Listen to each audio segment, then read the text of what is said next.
안녕하세요. 방구석 한량입니다. 제가 요즘 공기업의 연봉이나 복지, 채용 인원 등의 공시자료를 설명하는 영상을 올리고 있는데요. 나름 시간을 쪼개서 준비하고는 있는데 어째 회사 다닐 때보다 시간이 더 없는 것 같습니다. 어쨌든 요청하시는 기관에 대한 자료 준비를 바로바로 못해드려서 죄송하고 제 계획이나 요청 순서들을 반영해서 시간 허락하는 한 준비해서 올리고 있으니 이 점 양해 부탁드릴게요. 공공기관 자료 중에 아무래도 제일 관심이 많고 질문이 많은 부분이 연봉인 것 같아요. 그래서 오늘은 공기업의 연봉 구조에 대해서 가능한 알기 쉽고 심플하게 설명드리는 시간을 가져보려고 합니다. 일단 공기업은 공무원과 달리 각각의 기관이 별도의 정관이나 규정, 법인격을 가진 회사입니다. 삼성전자와 현대자동차, 한국전력공사가 다른 회사인 것처럼 말이죠. 때문에 회사별로 급여 수준이나 급여 지급 방식이 다소 차이가 있긴 합니다. 그렇다고 그 다른 부분을 일일이 다 다룰 수는 없으니까 공공기관에서 공시하는 급여 자료의 항목을 기준으로 공통되는 사항 위주로 설명을 드리겠습니다. 먼저 자료화면부터 보면 제가 공시자료 올려드릴 때마다 띄워드리는 평균 연봉 자료입니다. 평소에는 1인당 평균 보수액을 연봉 총액이라고 설명드리면서 넘어갔었는데요.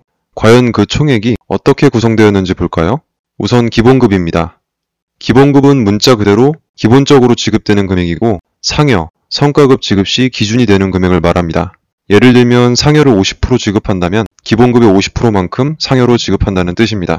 회사 따라 차이는 있긴 하지만 매년 호봉이 오를 때마다 상승하는 것이 기본급이겠고요.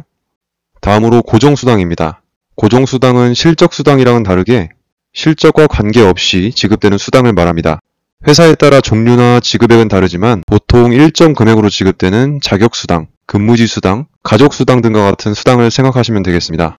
다음으로 실적수당은 고정수당이랑 다르게 기간별 실적에 따라서 지급되는 수당으로 초과 근무한 시간만큼 지급되는 시간외 근무수당, 야간이 휴일 근무수당, 연차수당 같은 수당들이 포함된다고 보시면 됩니다. 다음으로 급여성 복리후생부인데 본래 급여 항목은 아니지만 복리후생적 성격으로 개인에게 지급돼서 사용할 수 있는 것들을 뜻하는데요. 대표적으로 장기 근속 시 지급되는 격려금, 건강진단비 같은 것이 있습니다. 다음은 경영평가 성과급. 공공기관들이 이놈의 경영평가에 목을 매게 되는데 정부가 공공기관을 평가하고 그 평가 등급에 따라서 직원들에게 지급되는 성과급이 상당히 차이가 나기 때문입니다. 공기업이냐 준정부기관이냐 등 기관 분류에 따라서 지급률의 차이가 있긴 하지만 최하 등급을 받을 경우 다른 기관들은 성과급을 받아서 좋아할 때 최하 등급을 받은 기관은 손가락을 빨고 있어야 되기도 하고 연속으로 최하 등급을 받으면 사장을 갈아치워야 된다는 얘기도 본 것 같네요. 참고로 공기업의 경우 등급에 따라 기본급의 300%에서 0%까지 지급이 되는 걸로 알고 있습니다. 만약에 월 기본급이 200만원이라면 어떤 회사 직원은 600만원을 지급받을 때 어떤 회사 직원은 아무것도 못 받을 수도 있다는 얘기죠. 마지막으로 기타 성과 상여금.